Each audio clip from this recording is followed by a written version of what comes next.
Amém?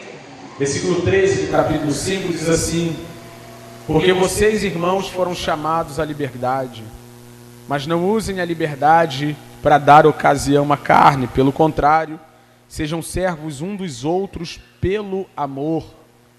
Porque toda a lei se cumpre em um só preceito, a saber, ame o seu próximo como a você mesmo. Mas se vocês ficam mordendo e devorando uns aos outros, tenham cuidado para que não sejam mutuamente destruídos. Digo, porém, o seguinte: vivam no Espírito, e vocês jamais satisfarão os desejos da carne. Porque a carne luta contra o Espírito luta contra a carne, porque são opostos entre si, para que vocês não façam o que querem. Mas, se são guiados pelo Espírito, vocês não estão debaixo da lei. Ora, as obras da carne são conhecidas e são imoralidade sexual, impureza, libertinagem, idolatria, feitiçarias, inimizades, rixas, ciúmes, iras, discórdias, divisões, facções, invejas, bebedeiras, orgias e coisas semelhantes a estas. Declaro a vocês, como antes já os preveni, que os que praticam tais coisas não herdarão o reino de Deus. Mas o fruto do Espírito é amor, alegria, longanimidade ou paciência, benignidade, bondade, fidelidade, mansidão, domínio próprio. Contra estas coisas não há lei. E os que são de Cristo Jesus crucificaram a carne com as suas paixões e os seus desejos. Se vivemos no Espírito, andemos também no Espírito. Não nos deixemos possuir de vanglória, provocando uns aos outros, tendo inveja um dos outros. Muito obrigado pela tua palavra, Senhor. Como nós já te sentimos aqui esta manhã, Jesus. Como teu Espírito já tocou os nossos corações, as nossas afeições. Posso falar por mim, Senhor, eu tenho certeza que o Senhor passou por aqui. Mais do que isso, eu tenho certeza de que o Senhor está entre nós, Pai. E nós fazemos questão de que não só no momento em que cantamos ao Senhor, mas neste momento seu Espírito haja no meio da sua igreja. Eu acredito, Senhor, piamente, que não existe absolutamente nenhum mecanismo humano que substitua a obra que só o seu Espírito pode fazer. E nesta hora abra os nossos corações, toca-nos, ó Deus, profundamente, encha-nos da sua palavra pelo seu Espírito, e nós sairemos daqui mais parecidos com o seu Filho do que aqui chegamos, para louvor de sua glória. Te agradecemos, em nome de Jesus. Amém. Amém. É comum, irmãos, no meio dos jovens, que eles tenham um sentimento de prisão dentro da casa de seus pais. Não sei você, quando era jovem, né? Passou por essa experiência, mas aquela sensação de prisão por causa das regras que os pais colocam dentro de suas casas, e com toda a razão, por sinal.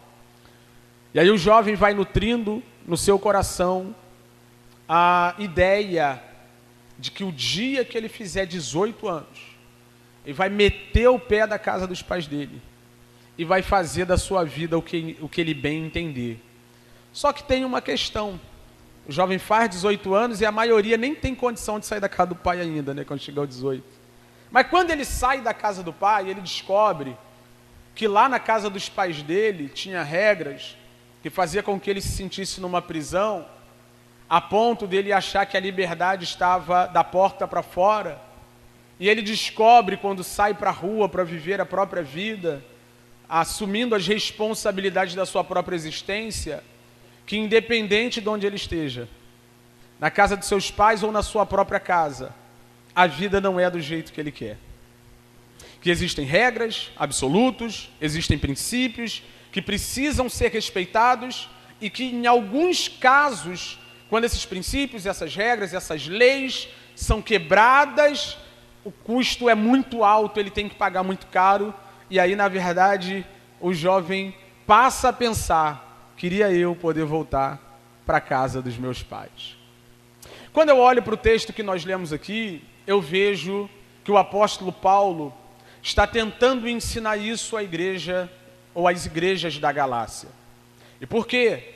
Você que está acompanhando as exposições até aqui, você sabe que Paulo se ocupou, na primeira parte da carta, quase ela toda, a explicar a esses irmãos daquela igreja que estavam sendo atacados pelos judaizantes, pelo ensino dos judaizantes, que eles são livres no Senhor, que eles são livres para viverem segundo a vontade de Deus e não segundo a imposição desses falsos mestres. E aí, pensando nisso, a pergunta que fica é: o que é de fato liberdade? O que é a liberdade que um jovem tem ou imagina ter quando ele sai da casa dos seus pais? Como eu acabei de dizer, a frustração do jovem é perceber que a vida requer dele compromissos independente de onde ele esteja. E que liberdade neste sentido não é poder fazer o que bem entende sem nenhuma consequência. E quando nós falamos da liberdade cristã, nós falamos da mesma coisa.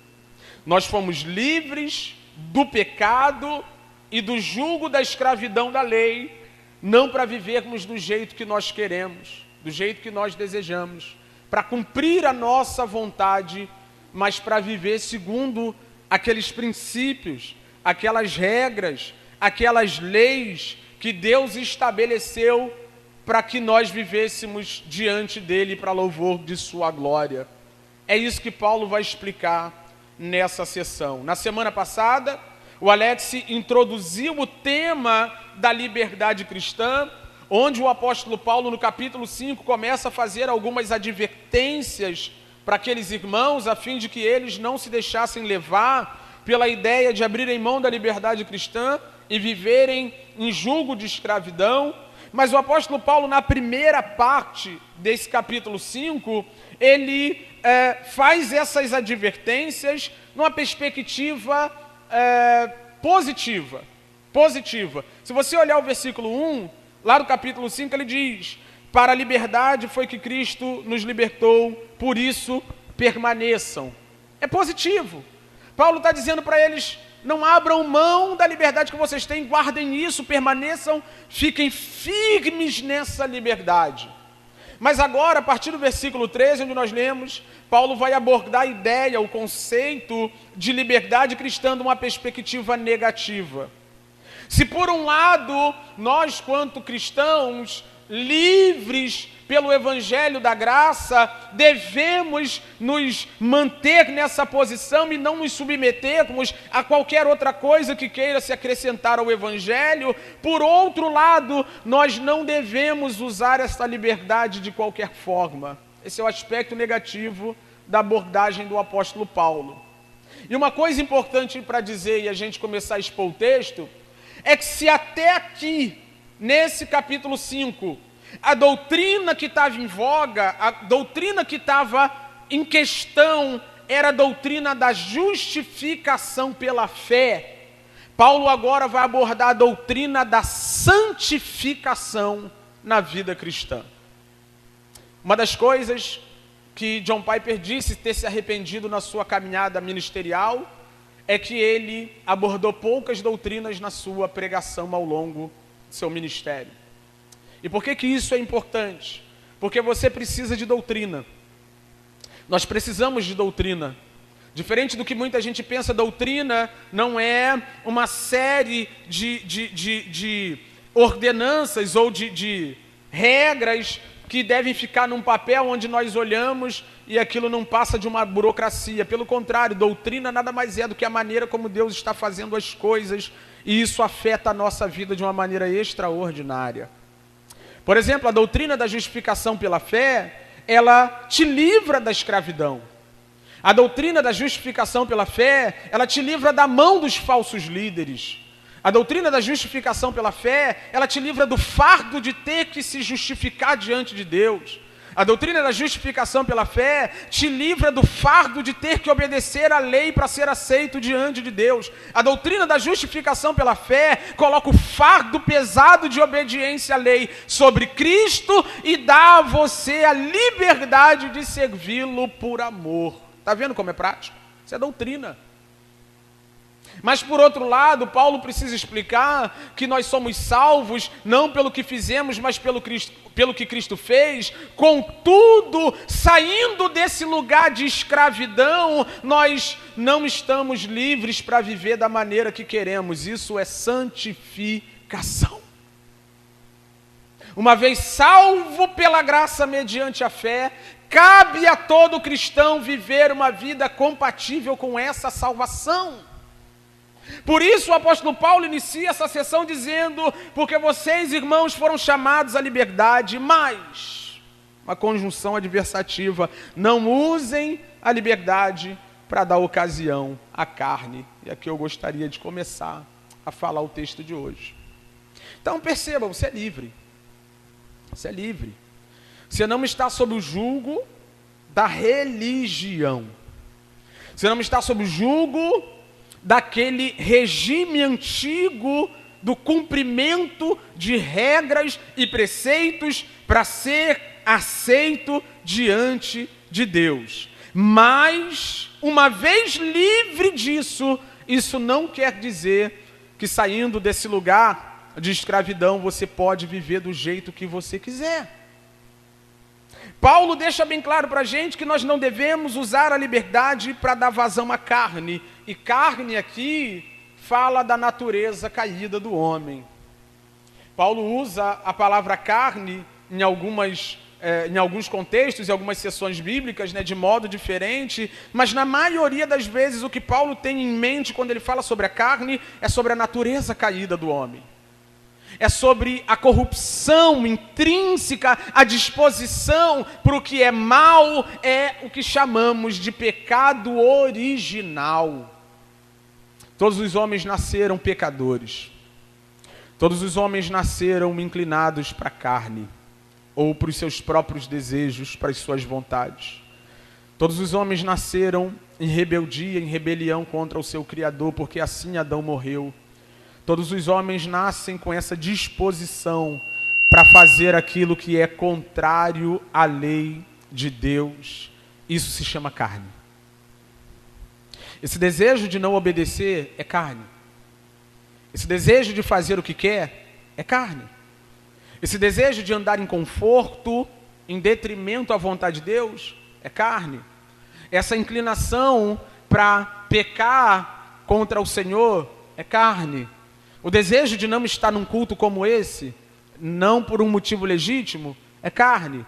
O desejo de não perdoar um irmão é carne. O desejo de não amar o próximo é carne. O desejo de comprar sem poder pagar é carne. O desejo de fazer fofoca é carne. O desejo de passar atestado de maneira indevida é carne. O desejo de tudo isso que já está vindo à sua mente é carne. É o que você é. É o que nós somos. Nascemos no pecado e Paulo chama pecado de carne. Paulo diz que nós não devemos usar a nossa liberdade para dar ocasião à carne.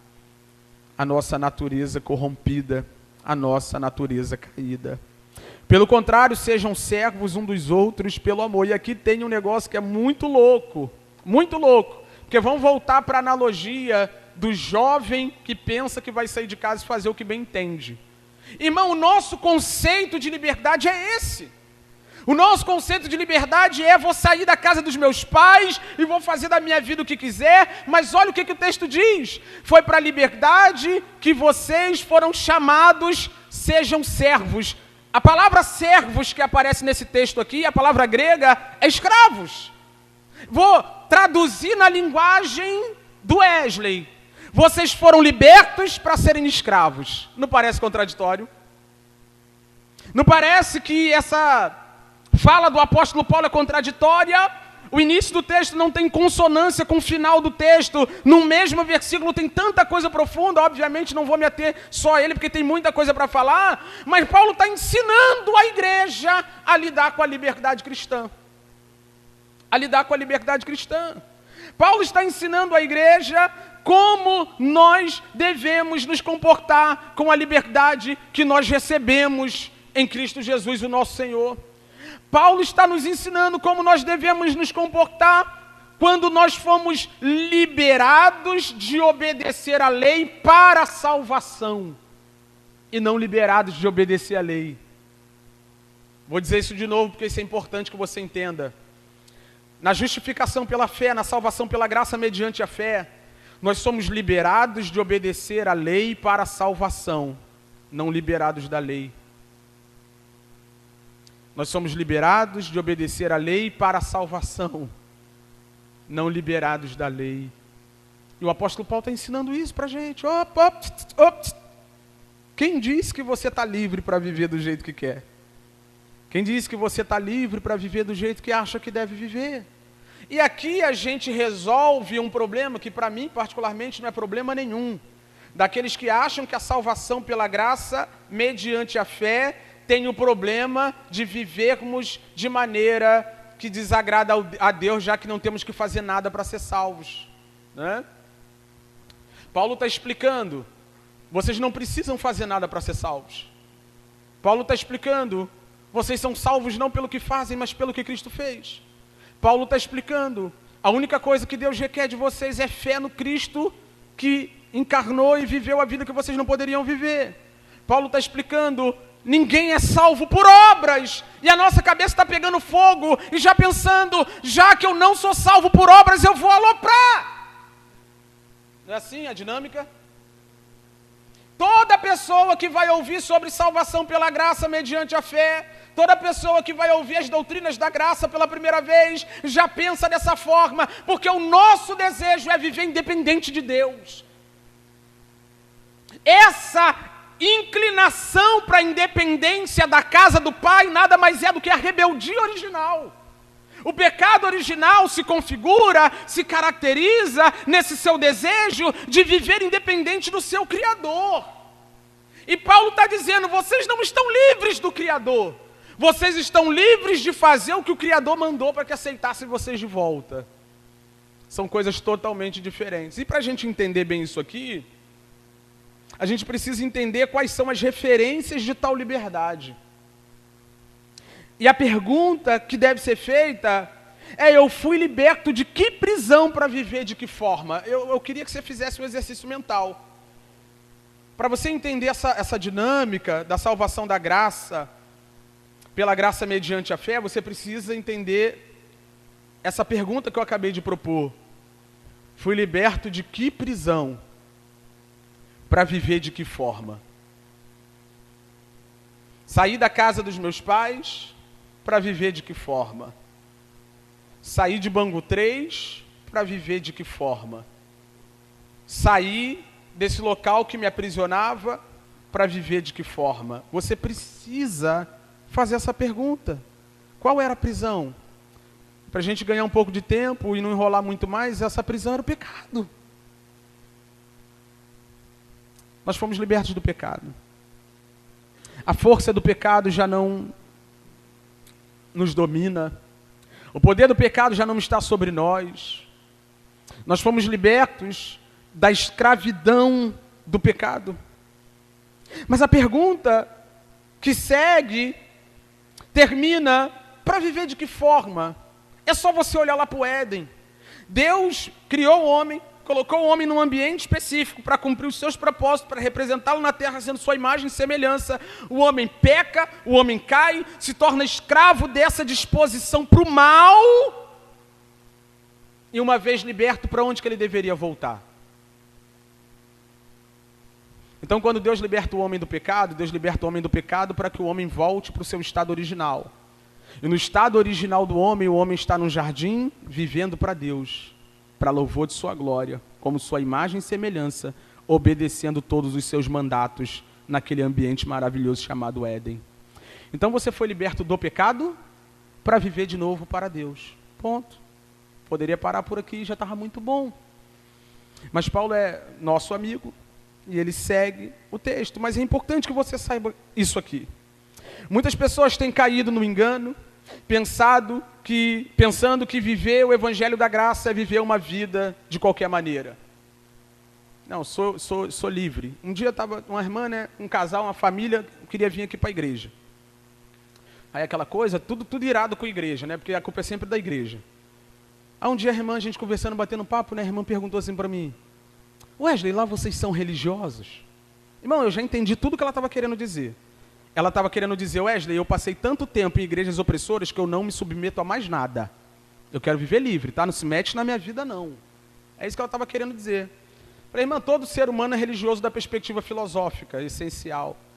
Né? Todo ser humano de alguma forma adora. Eu também dei uma enrolada de propósito, né?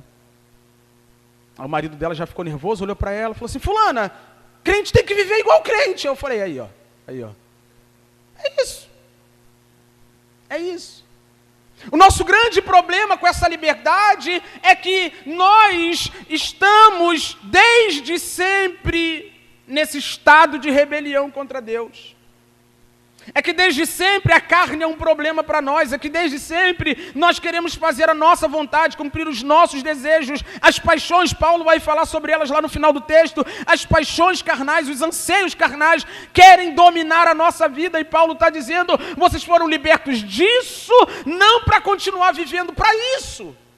Vocês foram libertos da carne, do pecado, da disposição para o mal, do desejo de viverem para si próprios, para viverem para aquele que os criou, que os chamou para uma missão maravilhosa, que é representá-lo na terra a partir da sua imagem e semelhança imprimida em vocês. Então, para a gente andar aqui com o texto, você não é salvo pelo que você fez. Você é salvo pela graça, mediante a fé. Não tem méritos. Não é que não tenha responsabilidades, é que não tem méritos. Jesus viveu a sua vida, Jesus morreu a sua morte, ressuscitou para reivindicar seus créditos e depositou na sua conta quando você creu nele de todo o seu coração. Então a gente precisa parar com essas desculpinhas de não entender bem o que o texto está dizendo, porque o que o texto fala, no que diz respeito à justificação pela fé, é: Cristo fez no seu lugar o que você não podia fazer para se salvar, mas para viver diante de Deus é outra história. Quer ver um texto que levanta essa mesma questão? Final do capítulo 5 de Paulo aos Romanos. Põe lá, capítulo 5, versículo 20. Paulo aos Romanos: a lei veio para que aumentasse a ofensa, ou seja, pela lei eu sei o quão pecador eu sou. Mas onde aumentou o pecado? Aí a pergunta que fica é essa aqui: então onde tem pecado, tem mais graça, o que eu vou fazer para ter mais graça? Capítulo 6, versículo 1. Paulo antevê essa dúvida e ele responde: que diremos, pois, então? Continuaremos no pecado para que a graça de Deus aumente ainda mais? Está vendo como é que Paulo é um cara ligado?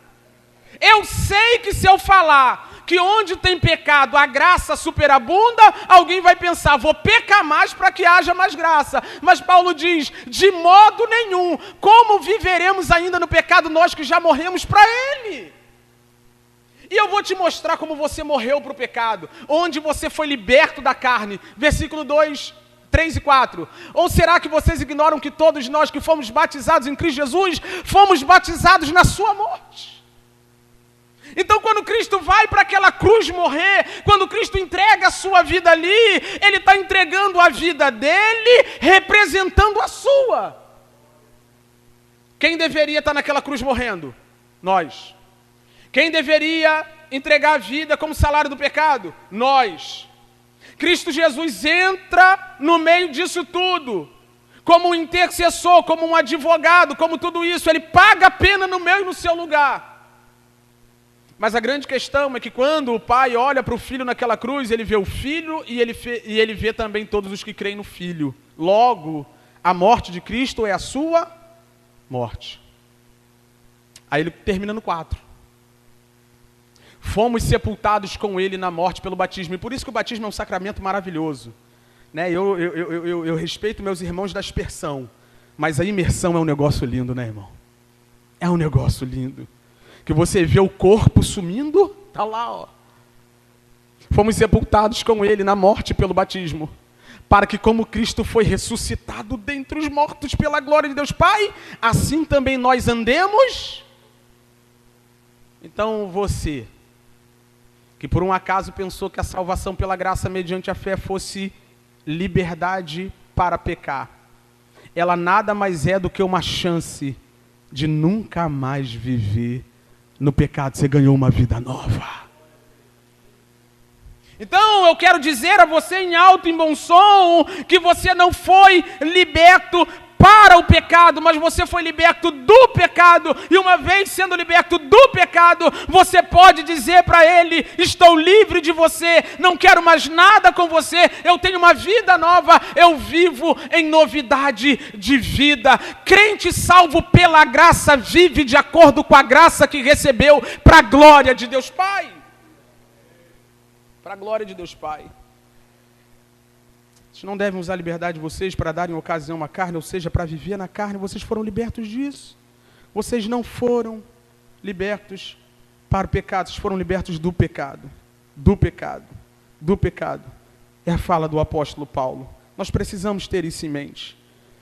Nós precisamos entender, irmãos, que Cristo Jesus nos libertou do peso de termos que fazer a nossa parte na obra da redenção para a salvação e não para aquilo que Deus espera dos seus salvos. Está claro isso? Olha o que ele diz, Romanos capítulo 6, versículo 15, por gentileza, depois o 18. E então havemos de pecar, porque não estamos debaixo da lei. E aí ele está casando agora com o tema de Gálatas. Qual o tema de Gálatas? Vocês não estão sujeitos à lei, vocês não estão sujeitos à circuncisão, vocês não estão sujeitos a guardar o sábado, vocês não precisam colocar blusão de botão, vocês não precisam colocar saia até o pé, vocês não precisam dar dízimo para o devorador não pegar o dinheirinho de vocês. Não precisa nada disso, vocês não estão debaixo da lei. Mas havemos de pecar por não estarmos debaixo da lei, sim da graça? De modo nenhum. E aí eu falei de dízimo aqui, né? O pessoal ama esse tema. Wesley, tem que dar dízimo ou não tem que dar, irmão? Tu que sabe. Mas quando Paulo vai falar sobre generosidade e sobre ofertório, em 2 Coríntios capítulo 8, ele usa o exemplo do Cristo crucificado. Quem vê um Cristo tão generoso, crucificado naquela cruz, e não consegue liberar um pouco do dinheiro que tem, não entendeu nada sobre o evangelho da graça. Nada. Nada. Então a gente vai pecar porque a gente não está mais debaixo da lei? Em outras palavras, eu vou viver do jeito que quero viver só porque não tem alguém mandando? Depende de você. De novo, não vai ter nessa igreja um pastor que vai colocar um cabresto em você, um pastor que vai te oprimir a ponto de dizer: se você não fizer o que a gente está mandando, você está em pecado. Não vai ter, mas é você que precisa julgar suas ações. Suas ações estão de acordo com a vontade daquele que te chamou das trevas para a luz? Versículo 18. E uma vez libertados do pecado, foram feitos escravos. Lembra do versículo 13? Nós somos libertos para sermos escravos. Não existe homem livre. Eu usar uma expressão aqui que deixa o pessoal tudo doido, né? Mas é a verdade, não existe livre-arbítrio. Não existe livre-arbítrio. Você foi libertado para continuar escravo. Só que agora, ao invés de ser escravo do pecado, você é escravo da justiça. Em vez de ser escravo do mal, você é escravo do bem. Em vez de ser escravo das trevas, você é escravo da luz. Em vez de ser escravo do diabo, você tem um Senhor muito melhor chamado Cristo Jesus, que antes de pedir, deu a vida dele no meu e no seu lugar. A ele a glória eternamente. Amém. É isso. É isso. E Paulo no versículo 14, ele segue dizendo: porque toda a lei se cumpre em um só preceito, a saber, ame o seu próximo como a você mesmo. E aí você deve estar se perguntando: meu Deus, Wesley, Paulo passou a carta inteira falando que nós não estamos sujeitos à lei. Por que agora ele está dizendo que é o amor que cumpre a lei? É por causa do que eu já expliquei aqui. Nós não estamos sujeitos à lei para salvar, mas estamos sujeitos ao aspecto moral da lei para que Deus seja agradado através das nossas vidas. Capítulo 5, versículo 17 de Mateus. Por gentileza, vamos ver o que Jesus falou sobre a lei. Não pensem que eu vim revogar a lei. Jesus não revogou a lei. Ele não acabou com a lei. O que na lei não tem a ver com a vida da igreja? Os aspectos cerimoniais, os aspectos litúrgicos e os aspectos civis. Na lei tinham aspectos cerimoniais que serviam para a antiga aliança. Na lei tinham aspectos civis que serviam para o povo daquela época. Mas existiam aspectos morais que revelam o caráter de Deus, e Ele é o mesmo e não? Então não matarás, vai ser não matarás para sempre. Não cobiçarás, vai ser não cobiçarás para sempre. Não fofocarás, vai ser não fofo. Nem tem isso na lei de Deus, né? Acho que tem sim, brincadeira. Quer dizer, não lembro. Para sempre. O aspecto moral, nós temos um dever moral para com o Evangelho de Cristo Jesus. Um crente que usa a graça e a salvação pela fé como um pretexto para viver uma vida miserável, nunca teve a experiência da genuína salvação. Pelo contrário, nós fomos chamados para cumprir a lei. Wesley, nós fomos chamados para cumprir a lei, fomos chamados para cumprir a lei. Para sermos salvos, não, porque salvos fomos. Se você é salvo em Cristo Jesus, você tem uma obrigação moral com a lei de Deus. Se você é salvo com Cristo Jesus, não importa. Você tem uma obrigação moral com a lei de Deus. E quando a gente está aqui em cima falando dos imperativos, faça isso, faça aquilo, nós não estamos falando para que você seja salvo. É porque daqui de cima pressupõe-se que quem está embaixo salvo é. É simples assim. E eu costumo dizer, né, a gente conversa muito sobre isso, né? Às vezes a gente fala, e quando a gente não a palavra pregada por nós não é acolhida, de repente ali está um caso de salvação falsa, porque salvo tem um compromisso com isso. Então a lei de Deus. E uma coisa importante é que antes do Evangelho da graça de Deus, a obrigação com a lei era para salvação, né? Era para salvação. Então, era uma obrigação interesseira. As pessoas cumpriam a lei de interesse pessoal. Agora não. Agora, pela fé, a gente cumpre a lei porque ama. E o Alex falou sobre isso no texto anterior. Põe o capítulo 5 de Gálatas, versículo 6.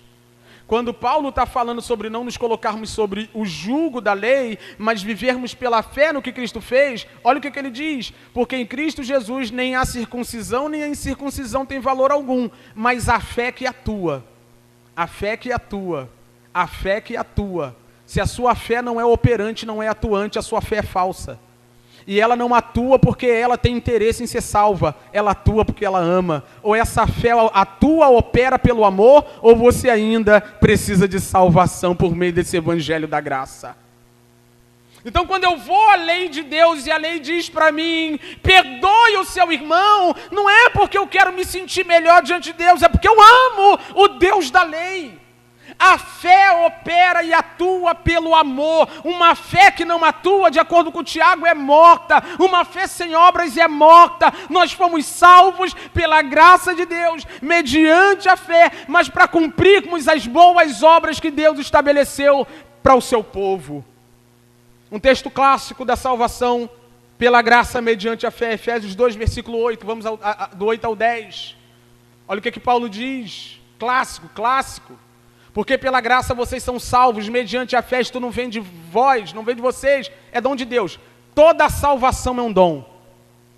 Toda salvação é um dom. Toda salvação é um dom. Ele é quem gera fé no nosso coração, nos atrai pelo seu Espírito, trabalha em nosso interior. Nós cremos no Cristo que Ele enviou. Toda salvação é um dom, não vem de vós, é dom de Deus. Verso 9.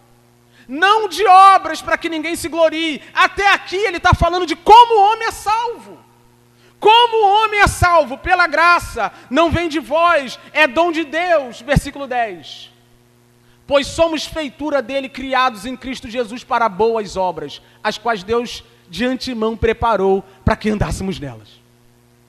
Então, o versículo 8 e 9 fala sobre salvação e o versículo 10 fala como o salvo anda. O salvo anda nessas boas obras, criadas antes da fundação do mundo, para que nós pudéssemos andar nela. Deus criou um estilo de vida para o seu povo. Deus criou um estilo de vida para o seu povo. E é por isso que eu, particularmente, não tenho visão de raio-x para ver coração de ninguém, mas já dizia a Santa Escritura, que pelo fruto se conhece a árvore, e nós vamos falar um pouco mais sobre isso.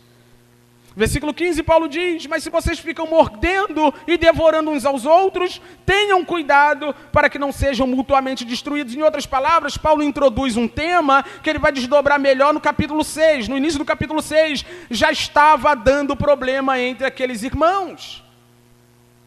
Não estavam se perturbando, se devorando, se agredindo.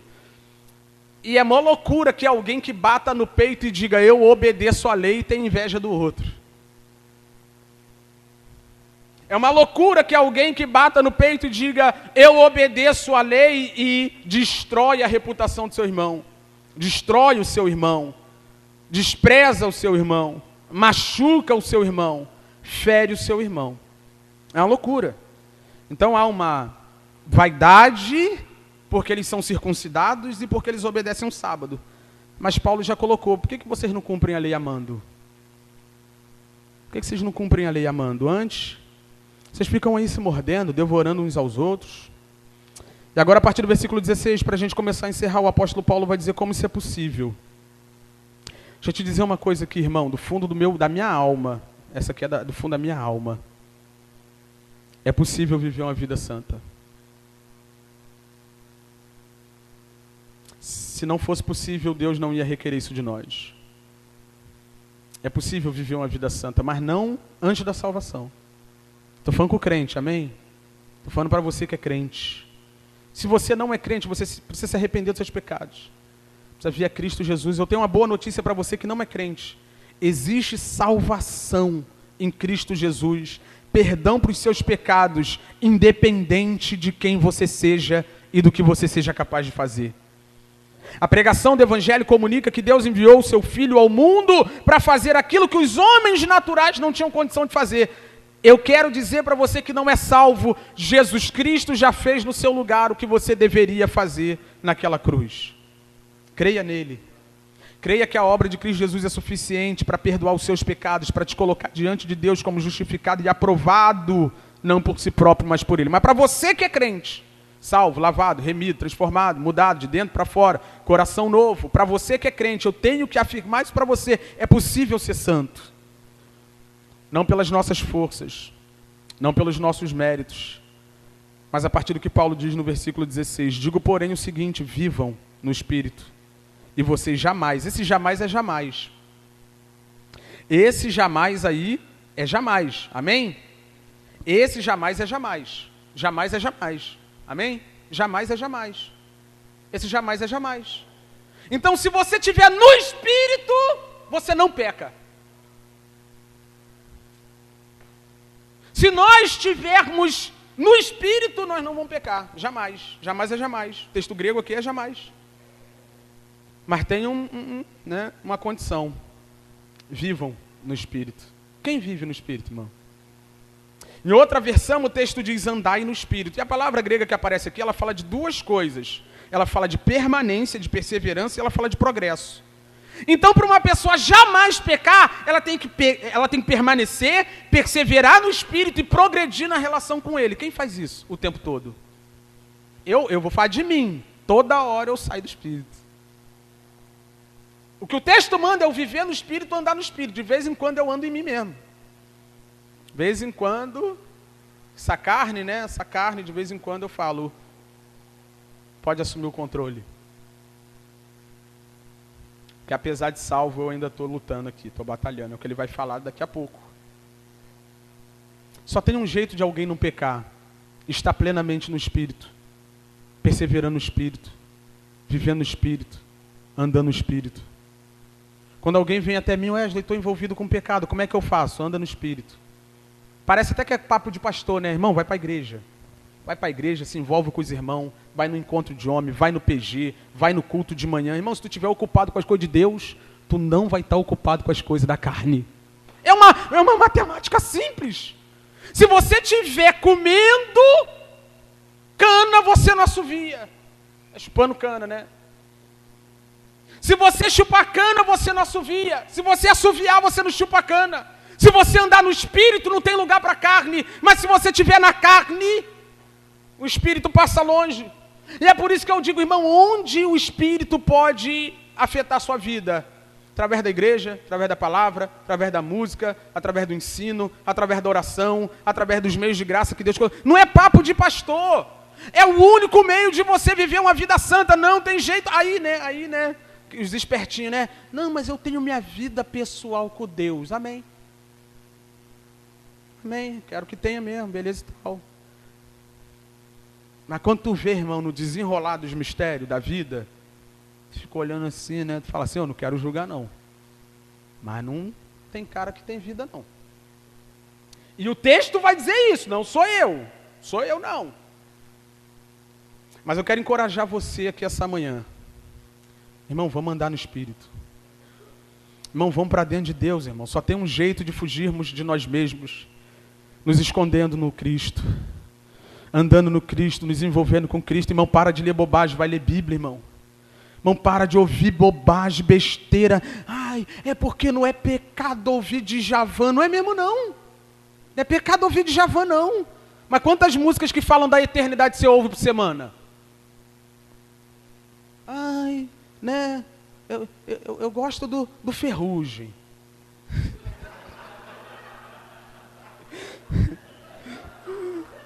Ai, meu Deus. Eu gosto do Ferrugem, né? Pastor, eu prefiro o Jorge Aragão. Acho que é um poeta mais completo, né? Mais profundo. Eu prefiro o Jorge Aragão. Mas tem gente que gosta do Ferrugem, né? Mas, irmão, de que adianta encher a alma de gozo passageiro? Porque quando eu ouço o Jorge Aragão, em suas poesias, eu aprecio a imagem de Deus trabalhando nele, alegro a minha alma, mas não edifico o meu espírito. Então ouça, irmão, pode ouvir Ferrugem. Pode ouvir Jorge Aragão, desde que ele cante aquilo que não comprometa a integridade dos princípios que você sustenta como cristão. Né? Começou a ouvir bobagem, começou a falar bobagem na música, vai lá e tira. Não é pecado não, irmão. Mas tem coisa que não é pecado, mas não edifica ninguém. E a gente fica batendo no peito dizendo, a gente é livre, nós somos livres, aqui não tem religiosidade não. Não tem religiosidade, mas também não tem edificação. Não tem gente queimando por Jesus, amando a eternidade, suplicando, Senhor, enche a minha vida, enche. Irmão, na hora da oração ali, eu estava ali sentado, Alex orando. Irmão, como você não consegue, em momentos como esse, enquanto as coisas mais profundas do que se crê são faladas, cantadas, anunciadas. Irmão, essa música que a gente cantou, a última música aqui, a última, é do pessoal da igreja, você sabe disso? É do pessoal aqui da igreja. Eu não sei se eu choro com ela porque ela é profunda ou porque você é do povo da igreja, né? Mas toda vez que eu ouço, eu choro. Te fala de um Deus que é eterno, de um Deus que é desde sempre, que é alfa, que é ômega, que é poderoso, que é soberano, que está sentado num trono, que se tornou caminho, Aí tu vai, caraca, maluco, meu Deus! E você vai se enchendo.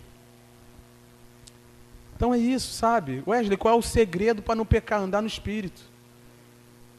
Não tem receita de bolo, não tem lista pronta, tem só isso, irmão. Se você estiver no Espírito, você não está na carne.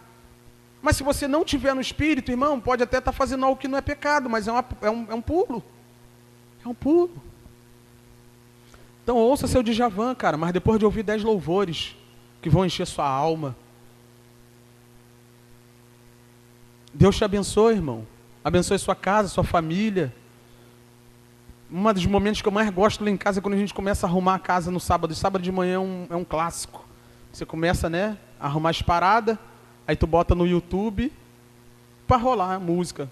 F-Hope, bota lá e deixa. Vai uma atrás da outra. Quando tu vê, já varreu tudo, já arrumou tudo, o sofá já está, né? Pá. E as verdades que você crê vão enchendo sua alma, enchendo seu coração. Então não queira ser santo, viver uma vida santa, se você vive uma vida comum ou profana. Nós precisamos ir atrás daquilo que enche a alma.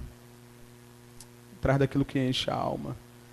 Porque a carne luta contra o espírito, e o espírito luta contra a carne. porque são opostos entre si para que vocês não façam o que querem. Deixa eu te dizer uma coisa que é importante nesse momento. Se você não andar no Espírito, não buscar o que é do Espírito, não pense que você vai ter vida fácil, porque não existe passividade na relação entre a carnalidade que ainda habita, não domina, mas ainda habita cada um de nós, e o Espírito que habita em nós. Aqui a gente está falando de uma questão essencial. Isso é coisa de salvo, amém? Essencialmente você é pecador por natureza, mas pela salvação foi liberto e agora recebeu a natureza do próprio Deus. O Espírito de Deus habita em você. Isso é uma marca cristã, de um verdadeiro cristão. Irmão, se tu não quebrar o pau, se tu não for para cima, ué, não gosto de orar não. Bom, tem coisa que eu não gosto de fazer também, tem que fazer. Ué, não gosto de ler Bíblia não. Tudo bem. Pode ser que em algum momento você pegue o gosto, mas ainda que você não goste, você é maduro, você é adulto. A vida não é feita só do que a gente gosta. Então vai para cima, irmão. Sabe por quê? Porque se tu não for para cima, a carne vai para cima de você. Se você não for para cima da carne, lutando contra ela no poder e na força do Espírito, a carne vai te vencer. A carne vai te engolir. Você vai ter que lidar com as dificuldades da carne. Põe pra gente começar a encerrar Romanos 8, 5 e depois o 9. Romanos capítulo 8, versículo 5, depois o versículo 9. Os que vivem segundo a carne se inclinam para as coisas da carne. Ponto. Wesley, não consigo orar. Sabe por que tu não consegue orar? Porque está na carne. Wesley, não consigo ler Bíblia. Sabe por que você não... Estou falando com o crente. Você que não é crente, você está liberado desse peguinho aqui, né? Wesley, não consigo, não tenho prazer nas coisas de Deus. Claro, pô. Claro, pô. Quem está na carne, irmão, está inclinado para a carne. Vive para as coisas da carne. Só carne, churrascada só. Mas os que vivem segundo o Espírito se inclinam para as coisas do Espírito. Irmão, isso aqui é uma coisa básica. Coisa básica. Eu, particularmente, Wesley, aprendi com um grande mentor na fé que eu tenho que andar ligado. Tem que andar ligado, irmão, no Espírito. Se você desligar um pouquinho, o lobo está aí, pô. Nosso inimigo, bramando como um leão ao nosso derredor, buscando a quem possa tragar. Cheio de crente e mão na boca do lobo, porque não anda ligado. Não anda no Espírito. Põe o versículo 9, por favor. Vocês, porém, não estão na carne. Estou falando com o crente, você não está na carne. Diga amém, irmão. Você foi liberto, cara. Você foi salvo. Você vive essa vida desgraçada, miserável, cheia de pecado, porque você é um preguiçoso. Porque você abandonou a única coisa que pode dar a você força para ficar em pé todo dia. Mas Deus já te libertou, você não está na carne, mas no Espírito. Se, de fato, o Espírito de Deus habita em vocês. E se alguém não tem o Espírito de Cristo, esse tal não é? Irmão, se você anda na carne e não está fazendo força nenhuma para andar no Espírito, eu acho, cá entre nós, que você não é crente. Eu acho. Versículo 18, capítulo 5, voltando para lá para a gente encerrar. Mas se são guiados pelo Espírito, vocês não estão debaixo da lei, ou seja, ninguém precisa se preocupar com a lei quando está no Espírito. Por quê? Versículo 19, ora, as obras da carne são conhecidas e são. Agora é aquilo que a gente conhece como obras da carne, é ou não? Não é um texto clássico? É um texto maravilhoso. Porque eu, como pastor, agora posso dizer claramente, eu acho que você não tem sido crente não, irmão. Um dia estava eu e um varão, junto de outro varão, né? Falei para o varão, tu é salvo? Ele, que isso, pastor? Que isso, quê? Que isso, quê? Pau quebrando, o céu desabando na nossa cabeça, negócio sacudindo, e tu? Eu, varão, tu é salvo? Você tem senso de urgência? Você tem clareza do que Cristo fez por você? Irmão, tu é salvo. Porque, irmão, as obras da carne, e perceba, obras, porque quando o texto fala de obras, fala daquilo que vem de nós. Obras da carne são conhecidas. Ninguém passa batido no meio do povo de Deus, não. O próprio Deus deu à igreja a capacidade de discernir para entender o que faz parte dela e o que não faz. E de novo, pelos frutos os conhecereis. As obras da carne são conhecidas. Então, quem é o pastor para me julgar? Eu não sou ninguém, mas suas obras te condenam. Quem é essa irmã para falar assim comigo, dizendo que eu não estou muito ligada? Não é a irmã que está falando, são seus atos, sua postura, a maneira como você vive, a maneira como você se comporta, a maneira como você lida com a sua vida, é o que denuncia se houve uma obra na sua vida ou não. E quais são essas obras? Imoralidade sexual. Hoje está muito simples, né, ficar pelas igrejas aí, tudo antes do casamento, de qualquer forma, de qualquer maneira, ninguém liga para mais nada. Impureza, envolve também os aspectos da sexualidade. Libertinagem, também tem um pouco disso. Idolatria, todo mundo pensa que idolatria é só ter uma imagem de Maria num quadro ou numa estátua em cima da estante. Irmão, o que mais tem por aí é crente idólatra. Na verdade, todo pecado é uma espécie de idolatria. Idolatria é a raiz de todos os pecados. É quando nós colocamos alguma coisa no lugar de Deus. Nós nascemos para adorar. Quando Deus não está sendo adorado, outra coisa está sendo. Se você gosta muito mais da sua vida pessoal, você é o seu próprio Deus. Você é um ególatra. Idolatria. Feitiçarias, né? Tem uns crentes que fazem simpatia, tá? Já vi. Simpatia. Como é que faz simpatia? 7 voltas, simpatia. Tijolo ungido, simpatia. Vassoura santa, simpatia. Tudo simpatia. Aqui nós vivemos pela fé no Cristo de Deus que morreu, ressuscitou e nos garante a vitória para louvor de sua glória. O Paulo falou aos Efésios: vocês são mais do que abençoados em Cristo Jesus nas regiões celestiais. Ou tu crê nisso, ou tu vai ficar fazendo campanha de 7 dias. Simpatia. 7 voltas. Tem uma igreja que diz assim, ó: se tu quebrar a campanha no 6º dia, tu tem que voltar lá do início. Meu Deus do céu. Lá do início. Simpatia pura, feitiçaria. Inimizade, se é normal no nosso meio, infelizmente. Rixa, ciúme, ira, discórdia, divisão. Vê se não é um pouco do que nós somos. Facções, invejas, bebedeiras, orgias e coisas semelhantes a estas, né? Tem umas aqui que são mais pesadas, graças a Deus. Passa longe. Declaro a vocês, como antes já os preveni, que os que praticam, essa palavra é importante, os que praticam tais coisas não herdarão o reino de Deus. Pecar é normal na vida do crente, porque a gente ainda está num corpo corruptível, amém? Nós vamos ratear, nós vamos deslizar, de vez em quando nós vamos dar mole, mas prática é outra história. João descreve da seguinte maneira: quem vive no pecado, vive, não nasceu de Deus. E o mesmo João diz: quem diz que não tem pecado está mentindo. Então eu ainda peco, você ainda peca. Eu acho que o maior pecador dessa igreja sou eu. Só que a gente não pode viver na prática. A gente não pode viver pecando. Pecado não pode ser uma coisa normal na vida cristã. Pecado é acidente, pecado é deslize, né? Tá meio na carne, tá meio tribulado no trabalho, tá numa semana meio ruim, aí tu dá uns gritos, dá uns berros, fala mais do que devia, normal. Mas tem que se dobrar, se arrepender e falar: não sou isso não. Sou isso aí não. Sou isso não. Mas as pessoas que vivem na prática desses atos aqui não herdarão o reino de Deus. Mas se por um lado o não salvo e o vacilante tem obra da carne, o crente tem fruto do Espírito. Porque fruto, porque diferente de obra, que é o que a gente faz, fruto é aquilo que brota, não de nós, mas está no texto, do Espírito. Do Espírito. Você precisa entender isso aqui. Se o Espírito de Deus está em você, Ele vai produzir esses frutos ao passo que você buscá-lo. Quanto mais buscarmos o Espírito de Deus, mais amor, alegria, paz, longanimidade, que é paciência, benignidade, bondade, fidelidade, mansidão, domínio próprio. Contra essas coisas não há lei. Sabe o que Paulo quer dizer com isso? Contra essas coisas não há lei? Que quem vive no Espírito e dá o fruto do Espírito não precisa de lei para viver corretamente. Ninguém precisa te mandar e você vai amar.